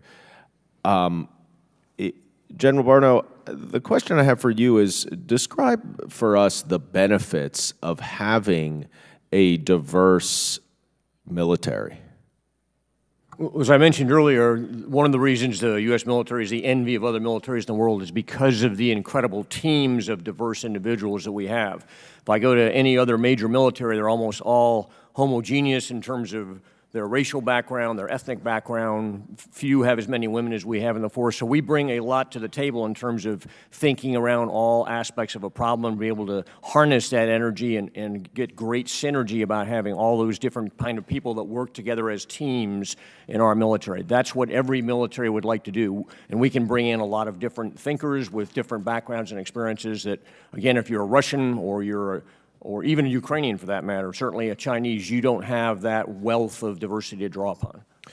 Mr. Sadler, you mentioned in your opening statement the benefits of the Navajo code talkers, and I believe you also referenced the benefits of having women in the military in Afghanistan being able to relate to women, which are clearly benefits of having diversity. Would you also agree that language accessibility in other countries is also a benefit to the military? No, absolutely. I was a foreign area officer for about 8 years or so, the tail end of my career because of my growing up in Asia. So absolutely, that regional language, cultural understanding definitely does have a military utility, and that really should be part of the focus in forming this discussion about diversity. Right. Well, in 2022, the DoD released a report that found that 12% of the military stated that they experienced an unhealthy climate in the military. And this group was far more likely to identify as a racial or ethnic minority, a woman, or not heterosexual. The point of DEI is to make minorities, racial or ethnic minorities, or other underrepresented populations feel included, so they do not have to identify as in having an unhealthy climate. And I think that that point is very lost in much of what your testimony is here today. Mr. Chairman, I yield back. Thank you. Just a little bit of housekeeping here. On behalf of Representative Biggs, I ask unanimous consent to submit to the record a series of public reports on military readiness, and also on behalf of Representative Raskin, I submit to the record papers which he forwarded to the committee. So, unanimous request. So ordered. Representative Perry. Thank you, Mr. Chairman, and thank each of you for your service in uniform. We certainly appreciate it. The country does. I want to turn to you, sir, General Barno. When you, in your opening statements, you said there was no data and no correlation regarding the description of woke policy, what have you, and the reduction in recruiting that has also been referenced multiple times in this hearing. What, do you have any data at all that you referred to when you say there is no data and no correlation? Do you know of any studies that have been conducted in this regard? No, my point is that there is no data that says that there is a correlation between wokeness and recruiting, so I can't document data that there is no data for. So I'd agree with you, right? It's hard to quantify, I think, for a lot of people, but you certainly can't say that there's no correlation if there's no data. There could be a correlation. Just because you don't have the data or we don't have the data doesn't mean there's no correlation. It just means you don't have any. Yeah, we don't have any evidence that says that. Right. A more accurate way to say that, I think. You've got a long and storied career in the U.S. Army, serving command at all levels. And you talked about eligibility and propensity. When did, for instance, when did eligibility change? When did it go to 30%? Do you know? Were you still serving in uniform? I think it's been that way for over a decade, so okay, probably I would yes. agree with Yeah, you. yeah. I would agree, because I've heard the issue for some time, and I was serving during that last decade, so I would agree with you. So if it's been over a decade that we've had an eligibility, if not a propensity problem, an eligibility problem, how do you explain that it's the worst now since 1973? So this has been going on a long time, 25% in the Army. You're in my alma mater, right? Our branch of the service. How do you explain the lack of ability to recruit 15,000 short if the eligibility has generally remained the same? What's changed if that hasn't changed? Yeah, one of the points, and I would like, I think, to submit our article that we wrote here a couple of weeks ago on military recruiting for the record, but it specifies in there the drop from 30 to 23% last year is a huge drop. So you attribute it all to that 7% drop? That is a significant factor in terms of the number of people that are out there. I understand it's significant, but can you positively attribute it to that? Does your attribute what? The loss the lack of lack of recruiting numbers last year? Yeah. I think that is part of the answer How much? for last year. How much? I don't know. Yeah, I think that's the if you have point. fewer people that can actually serve, absolutely. logically, that you're going to have a more difficult time recruiting. Absolutely. Absolutely. I think that the Army, the military, the uniformed services should focus generally on two things. I'll just ask for each: lethality and readiness. Those two things. Any disagreement, Mr. Sadler, Dr. Mobbs, Mr. Hunt? Sir? I don't disagree. Okay. So with that, because you've served at all levels, did you always have enough time to train to proficiency in all the warfighting functions required for your units to be effective? I think no one has enough time to train to the perfect level. I completely agree. So how much time is appropriate to train on things like DEI, climate change, whiteness, or CRT? How much time did you want your service members to sit there and endure that? I want to make sure my teams work, and if my teams are composed of diverse individuals, I want to make sure we understand how to work together. I agree with you. So when you joined and when I joined, I served with people from Texas or New York. I served with women. I served with men, black men, white men, Asian men, Catholic, Jewish. You know what we all did? We all got the same haircut. We put the same hat on. We shined our boots the same way. We used the same weapon. If that worked for all your career, and all of my career, and it did. Diversity of thought, diversity of background, diversity of capability, diversity in every single way. And it worked. Did it work when you were at command? As I mentioned, I started receiving diversity training when I was a plebe at West Point. So we've done this for the 30 years of my career and beyond. Was it to the extent that it is now, when you were a plebe at West Point? I think it may be because the Army was suffering immense problems with race relations. So throughout your career, you kept revisiting it at the same level it's being imposed now. I can't actually measure it year to year, but it was certainly a significant part. Well, of it wasn't a my significant career. part of mine because we knew what the right thing was, and our focus was on lethality and readiness. We knew who was going to get the job done. We knew we were from diverse backgrounds. It didn't matter because we were focused on the mission, sir, and the mission for commanders, for the military, is lethality. And our mission as leaders is lethality and readiness to make sure we're prepared. And anything that focuses on anything other than that is a waste of our time, sir. I yield back. Thank you. Mr. Frost? Thank you so much, Mr. Chairman, and thank you to our witnesses for being here. I come from a military family. My father was in the Air Force, was actually in the Air Force Band, I think one of the greatest recruitment tools. My grandfather was a first sergeant. I wanted to join the Air Force after I watched A Few Good Men, but found out I couldn't because of my asthma. So I joined the nation, America's best kept secret, the Civil Air Patrol, and that was all I could do. But either way, we've had many, many hearings on this committee. I feel like we're getting to a place where we're valuing, not me, but our friends on the other side are valuing quantity over quality. Because as I hear a lot of the lines of questioning coming from my colleagues, they're just ridiculous, wild, or not founded on facts.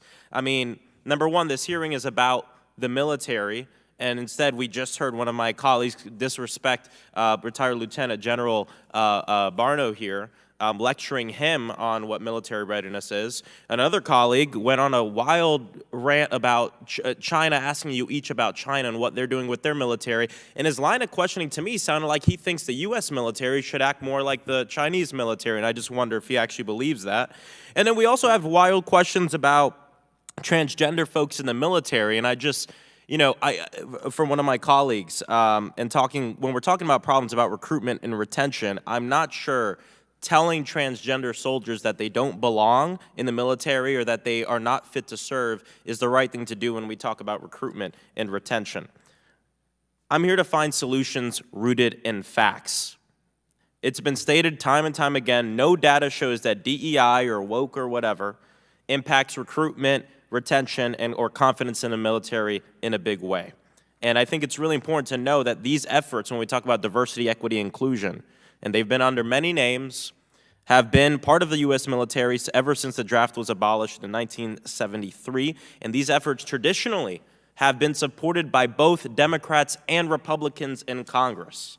But I think because now we're seeing that the politics is kind of shifting, and I guess woke is part of the Republican talking points now, we're having a hearing on this. I even heard somebody bring up, one of the witnesses, an unspoken rule on pressures of promotions can be based on quotas or DEI or et cetera. I think it's important to know 76% of active duty officers in the U.S. military right now are white.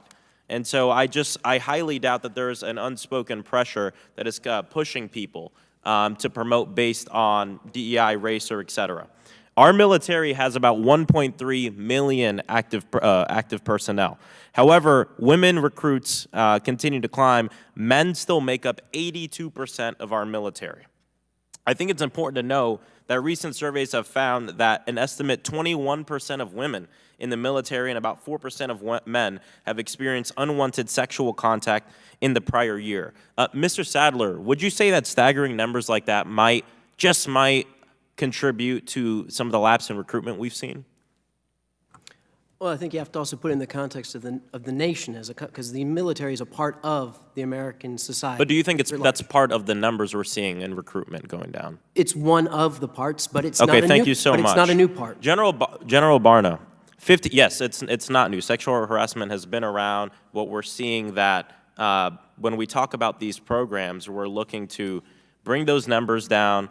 And I think we also have to look at the way that our military personnel live. And that's a huge reason why we're seeing lapse in recruitment. General Barno, 15 years ago, the U.S. Army established SHARP, a program to combat sexual assault in the ranks. Former Secretary of the Army Ryan McCarthy said, "It is clear we have significant work to do to regain our soldiers' trust in our sexual harassment and assault response." What additional steps do you think the military can take to accomplish this? I think the U.S. Army, who has the SHARP program, has been dissatisfied with the results of that. Certainly, we haven't seen the numbers go down, and I know that's a concern for all military leaders out there. My own exploration into that, having 2 sons on active duty during part of that time, is that I don't think the chain of command owned that program as much as they needed to make a difference. I think it became a program where, as with other programs, implementation of the program is a problem. The idea and the goals are laudable, but the implementation needed to be focused on the chain of command making that case to their soldiers, and I don't think that's how it was set up. Thank you for your response. And while the military has been moving in the right direction on this, with these modest improvements, there's a lot more that needs to be done. I mean, it wasn't enough to save people like Private Nicole Burnham, who was sexually assaulted twice shortly after being stationed in South Korea and took her own life after her command did nothing. This is not an issue of wokeness.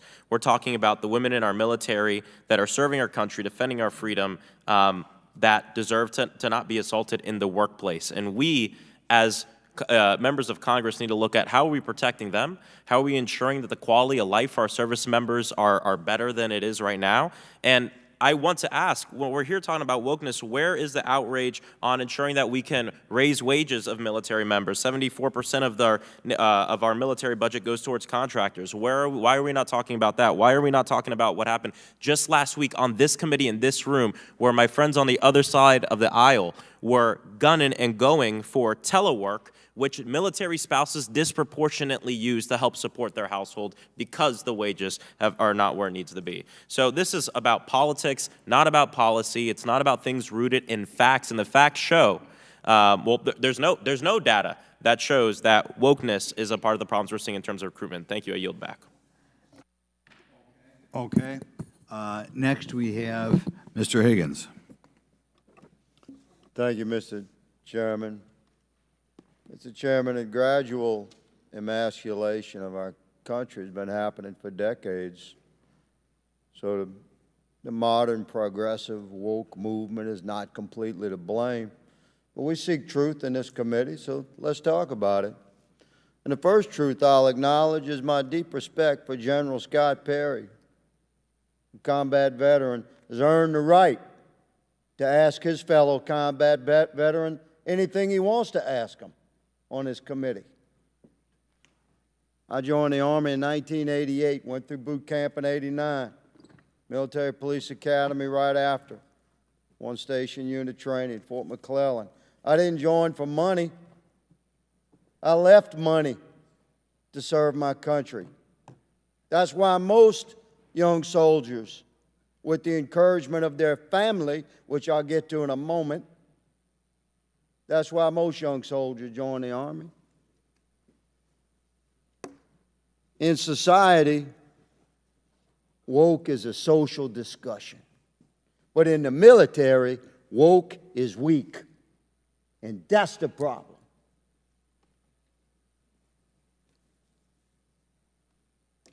In the 90s, I recall a recruiter friend, he called me. He said, Clay, most of these youngsters were trying to sign up by now. They'd never been in a fist fight. It was an issue. The Army had to make adjustments. Said these kids have never climbed a tree, never been in a fist fight. So this thing has been gradual for a long time.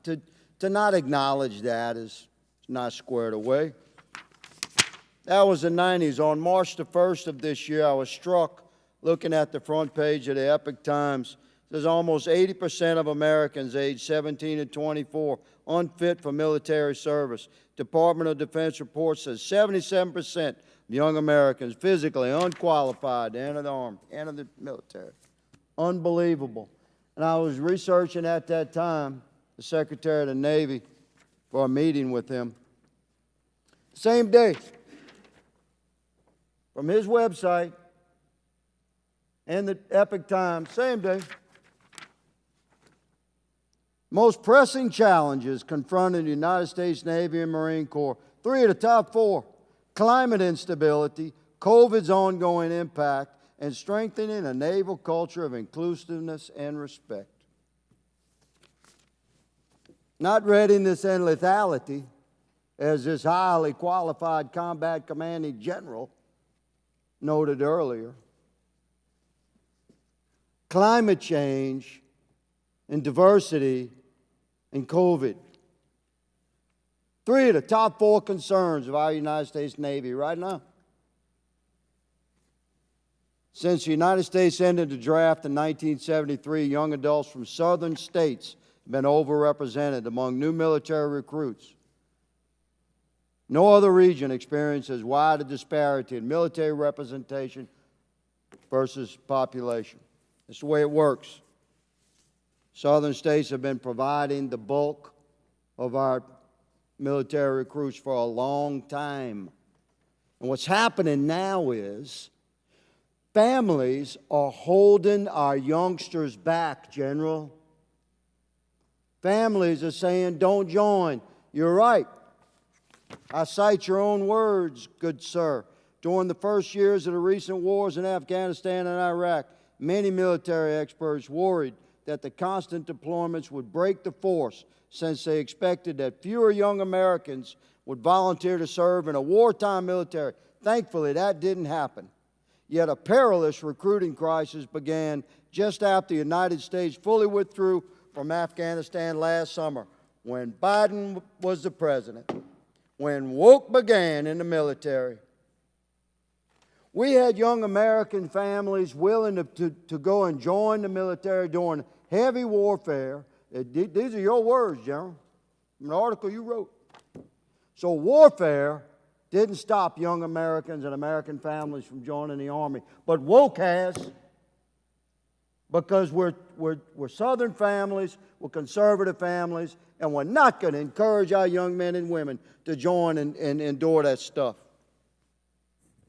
I'd like to have 5 hours with these folks, Mr. Chairman, but it appears my Southern drawl has absorbed my 5 minutes here. Right, somebody ought to do a study and see if that same speech was read by someone from the North. Oh. But in any event, Congressman Gosar. Thank you, Mr. Chair. Today's military leadership has become the world's laughingstock, more concerned about appeasing the left-wing ideologues than about having the world's most lethal fighting forces. 8,400 members of our military were kicked out because they refused an ineffective, harmful, and deadly vaccine. The U.S. military is permitting the recruitment of mentally troubled people who think they were born in the wrong gender, and is even paying for their sex change surgeries and harmful chemical infusions. The Navy is hosting drag shows on their ships. By the way, I don't think China and Iran are too worried about diversity and gender ideology.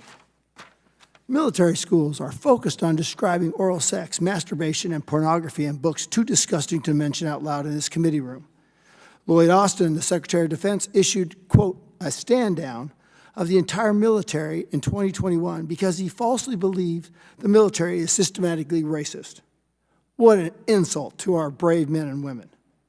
General Milley, instead of fulfilling his constitutional duty to serve Donald Trump, the duly elected president at the time, representing the voice of the American people, conspired with both Nancy Pelosi and foreign adversary, the CCP, on separate occasions to hatch plans to overthrow the sitting president of the United States. What insurrection, you say? The point of all these actions is clear. Cleanse the military of conservatives. And the consequences are devastating. Recruitment is down, morale is down, our enemies are emboldened. It needs to stop. Mr. Sadler and Mr. Hunt, in what ways does graphically describing oral sex, masturbation, and pornography in military children's school books help military families? I can't think of any circumstance that it would. Mr. Hunt? It doesn't. And how does paying for sex change surgeries and chemical infusions ensure military readiness? Mr. Sadler? It doesn't, and in fact, that's a distraction from resources and time of a service member that should be serving, that have to be in medical and psychological care before going back to active duty. So absolutely not. Mr. Hunt? I think it's an embarrassment for our Department of Defense. So how has Lloyd Austin's stand down due to the imagined white supremacy improved military readiness? Can you think of anything, Mr. Sadler? I think it was completely and wholly unnecessary. When you look at the figures before, during, and after the events of January 6th, which was the trigger for this event, none of the facts bear reason for his action, and it hasn't changed anything. In fact, the data collection has gotten a little better, but it still needs to go along further to get better, and the annual reports from DOD, but there's no no statistical change. Mr. Hunt? Absolutely agree with my colleague here. There is no statistical change. If you look at the numbers, this year they looked at it and said there might be 100 cases of supposed extremism. That's out of 2.1 million people in the armed forces. That's 0.005% of our military is supposed extremists, but yet our Secretary of Defense shut down the military for that reason. It's crazy. So now, how does throwing out thousands of soldiers for refusing to take a deadly experimental vaccine that led to over 20,000 deaths and over 1 million injuries affect morale? And that's just statistics up to date.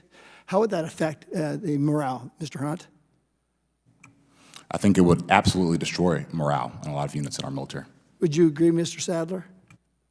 I think the way in which it was executed was definitely lacking. The military has a history of this with anthrax. But if it is a lawful military order, you have to take the vaccine. Unfortunately, how they actually dealt with religious exceptions and other follow-up and the way that they drum people out, that I think needs to be reviewed and probably rectified. Continuing on that line of questioning, do you support looking back at these individuals that were excused from or forced out of the military? They weren't excused, to be able to come back fully pensioned? Absolutely. I think they should have their situations reviewed. Do you agree with that, Mr. Hunt? I do, absolutely. Gotcha. What kind of message does General Milley's communications with Nancy Pelosi and the CCP behind President Trump's back sending to rank-and-file military members? Mr. Sadler? It sends a politicized one, quite frankly, and is simply put. Does it belong to the military? Absolutely not. Not for a uniformed military leader. Who's the commander-in-chief? President. Mr. Hunt? I think it sends a message that our senior DOD officials seem to be more focused on political, pet political projects than actually the assurance of readiness in our force. Last question. Should they be held accountable? Mr. Sadler? Absolutely. Mr. Hunt? Absolutely. Thank you. Thank you. Mr. Armstrong? Thank you, Mr. Chairman. Like the rest of my Republican colleagues, I'm concerned that politics is getting in the way of our military carrying out its vital mission. The Department of Defense on its own website states, "Our mission is to provide the military forces needed to deter war and ensure our nation's security." To me, that is a very clear mission statement. But this administration has pulled out of thin air requirements that have nothing to do with the stated military mission. For example, in 2021, President Biden issued a pair of executive orders demanding that our military tackle the climate crisis as an essential element of national security and address the impacts of climate change by developing a climate action plan. This led to the military leaning into environmental justice, changing all non-tactical vehicles to electric by 2035, and the GSA proposing new emission standards for federal contractors. In that list, I heard absolutely nothing that prepares our troops to deter war and ensure our nation's security. Instead, perhaps our Democratic colleagues would like us to look like the shining example of climate virtuosity. China. China was responsible for 26% of the global emissions in 2019. The People's Republic of China now has the world's largest solar energy capacity. Moreover, the International Energy Agency states that China's share in all key manufacturing stages of solar panels exceeds 80%. Sounds like China is making great strides towards clean energy. But this is built on the backs of the Uyghurs, a Muslim minority population that China is desperately trying to eradicate by forcing them into re-education camps and slave labor. The United States Department of Labor estimates that up to 45% of the material used to manufacture solar panels comes from the province in which the Uyghurs reside. How can clean energy truly be clean when it's built on the backs of slave labor? And while China is using slave labor to fool my Democratic colleagues into believing they are a paragon of climate change, the administration is running around in circles attempting to catch up with these false statistics rather than relying on what's actually necessary for our military to succeed. I support any energy policy that lowers costs of energy for Americans, and similarly, I support any energy policy that helps our military fulfill its mission to deter war. I do not see that all in these progressive policies in our nation's fighting force. Mr. Hunt, DoD policies mandate that all military non-tactical vehicles transition to electric vehicles by 2035. Electric vehicles rely on lithium-ion batteries. The International Energy Agency states that today's battery and mineral supply chains revolves around China. China produces 3/4 of the lithium-ion batteries and is home to 70% of production capacity cathodes and 85% of anodes. Over half of the world's lithium, cobalt, graphite processing and refining capacity is located in China. Do you think it is in the best interest of American national security to be so reliant on China for sourcing lithium-ion batteries that are essential for electric vehicles Democrats are demanding our military rely on? No, I did not. Mr. Sadler, this summer I joined my Republican Energy and Commerce Committee colleagues in sending a letter to EPA Administrator asking for information on potential blackouts and grid instability. Like the military, California announced that all new cars sold must be electric by 2035. Yet just 2 days later, California's electric grid was in crisis and officials were asking citizens not to charge their electric vehicles. If California cannot handle its current electric demands, I fail to see how it will thrive when so many new electric vehicles enter the market. Do you have any concerns about converting all non-tactical military vehicles to electric by 2035? Actually, I have two concerns with this. One, if the military... Just two, because I have more. Oh, two big ones to mention on this particular topic. One, if there is a war that occurs with China, it's going to rely on military footprint that's in the West Coast. California, obviously, home to a lot of these bases. If their infrastructure and logistics can't support military operations, or the military can't have access to reliable energy, then that has a tactical impact on a war that could occur this decade. The second thing is if you have a platform that's only reliable on an electrical source and you don't have multiple ways of providing it that electrical energy, either solar out in the field as well as maybe a diesel generator located from place to place, you hamstring your operational resiliency. And so therefore it comes with a tactical cost. And I think right now the intent is just in the United States. That mitigates only on that second point, but not on the first if we get into a fight with China. Ms. Mobbs, last week, a headline on Defense One read, "Wokeism is not an issue, top military leaders say." The byline read, "Inclusion is actually a critical part of unit cohesion," Air Force Chief and Marine Commandant said. Air Force Chief of Staff General C.Q. Brown and Marine Commandant General David Berger gave exclusive interviews to Defense One on the topic of this hearing. How do you refute their claims, both as a former service member and an expert on the issue?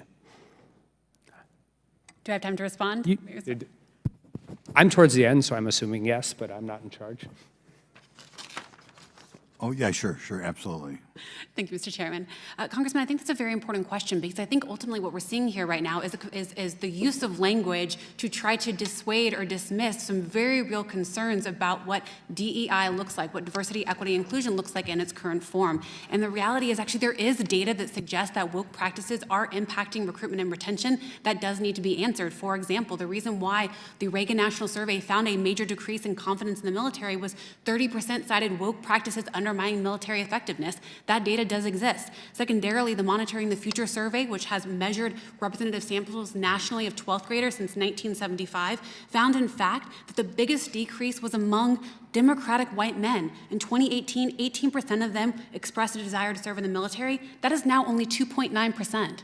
So that is a precipitous drop in a specific population receiving messages around what the military looks like with regard to things like diversity, equity, inclusion. And I think it's very important that we begin talking about that, not in this kind of necessarily broad woke framework, but what the data actually shows in terms of how that impacts desire to serve and propensity to want to serve our nation.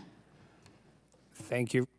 Thank you. I should have talked less and let you talk more. I apologize. I yield back. Very good. Mr. LaTurner?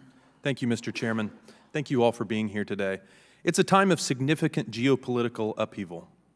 The fog of war hovers over Ukraine, communist China is increasing their aggression, and individuals on the terrorist watch list are slipping into our country through our porous southern border.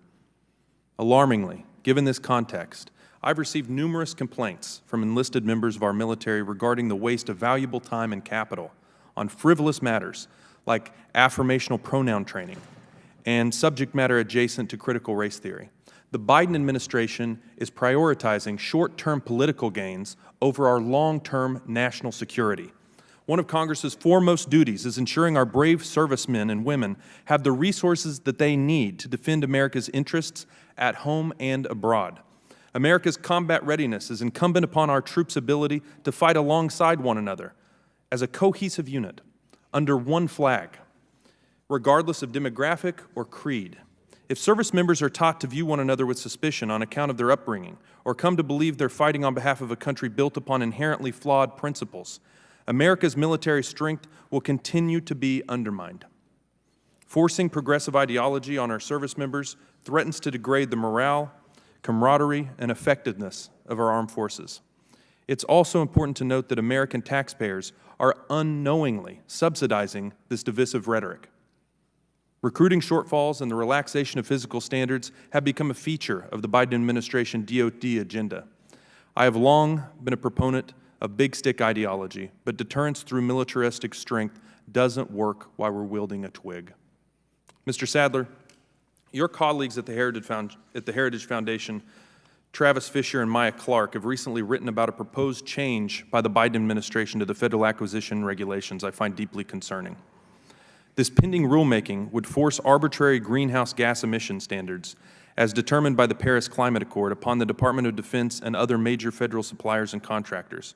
Not only would this weaken our defense industrial base and materials procurement capabilities, but it'd take approximately $4 billion to implement this asinine rule. You could purchase 42 F-35 fighter jets for that sum. In your opinion, is there something else DoD contractors should be prioritizing over their greenhouse gas emissions? Quite a long list, actually. And if we are hamstrung by resources and budgets, levying more requirements and more cost on an already overly constrained budget and resourcing to build the military needed and also have contractors provide the supplies we need, it's the wrong direction. And in fact, at a dangerous time. What would be better would be to look at what the military requirements, look at what the services need in capability and capacity and readiness, and fund to that. Transitioning to a green energy or transitioning into new regulations to try to meet a Paris Accord requirement distract from that, and we certainly don't have, in a time when we don't have the resources for it. Thank you. Mr. Chairman, I yield back. Thank you. I think we've got everybody here. I'd like to yield to Ranking Member Garcia one more time. He's got some closing remarks. Thank you, Mr. Chairman. Want to just begin just by reading a couple consent and following items into the record. An article by General Barno on addressing the recruiting crisis. Also a previous article by General Barno and Dr. Brent Sadler on the curse of racism in the military. A statement from Ms. Kathy Roth-Bouquet of Blue Star Families as well. So if I can put those into the record before I make my comments. We've heard a lot of testimony today, some of it, quite frankly, harmful. Much of the comments that we heard today, I think we would have heard in hearings, in congressional hearings, in the 60s, the 70s, the 80s, and some in the 90s. Now, our military is drawn from our incredible people, reflects our ideals and its diversity. Our military will continue to change, as does our country. I also want to address this idea that's been said over and over again that the military is being used by the woke left for some sort of social engineering agenda. Was it woke for President Truman to desegregate the armed forces in 1948? During the Vietnam War, when we saw racial tensions between black Americans and black servicemen and white servicemen, was it woke then to address those issues for black servicemen? Was it woke when we finally allowed gay men and women to serve openly in the military? Was it woke when we currently try to protect service members from rape or sexual assault? So each of those policies at the time were considered by many progressives, traditionalists, and the right wing as a version of woke or a version too far or too diverse or too inclusive. And so I think that we're just hearing the same thing over again. As we note, the military continues to be the best in the world, and we all continue to support that mission. And with that, Mr. Chairman, I yield back. Thank you very much. First of all, so ordered on the paper you have there. I'd like to thank you all for being here today. I wish you could go another couple hours because there were some questions there at the end that I thought the answers were so very good, and I think it's too bad some of our guys only got 4 minutes or 5 minutes to question. It's scary what you're telling us, which is kind of in line with what I've heard from talking to people in the military. I don't know whether Lieutenant General Barno knows it, but anywhere in the real world with this pronoun training is considered kind of embarrassing and foolish. I'm disappointed to see we have some of that in our military. I think lowering physical standards is a scary thing. The reason the standards were there in the first place. And our goal should be to be, as Mr. Perry said, a lethal fighting force, not one excessively concerned with bean counting.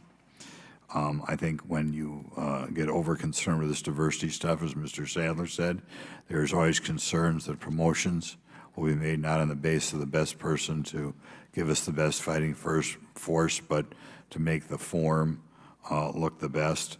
It's shocking to me that we pay people over $200,000 a year to do this diversity training. I mean, these people, almost by definition, when they get a major in something like this, are inundated in their head with this idea that we have a horrible racist America and we have to do something about it. So I think they would be overpaid for free. The fact that they're paid $200,000 when we are short of money in our military makes it all the more scandalous. And it's scary that people at the top of the military apparently have such warped thinking that they think this is a good expenditure of funds. But in any event, I'm glad you were here today. If you have anything more to give our committee, please give us more. It was a great hearing, and a lot of people sure missed out on it, all the empty seats we have behind you guys. But again, thank you for being here one more time, and hopefully Congress will do what we can to do what the average fighting man and woman wants and stand up to, as the corporate world has to put up with, stand up to some of the woke people who somehow have got themselves to the top. I suppose, you know, there's a certain type of person, both in the corporate world and the military, that seems to work their way to the top, and that's a shame. And I think that's what we're educated on today. So thank you one more time. And and with that, and without objection, all members have 5 legislative days within which to submit materials and submit additional written questions for the witnesses, which will be forwarded to the witnesses for their response. If there's no further business, without objection, the subcommittee stands adjourned.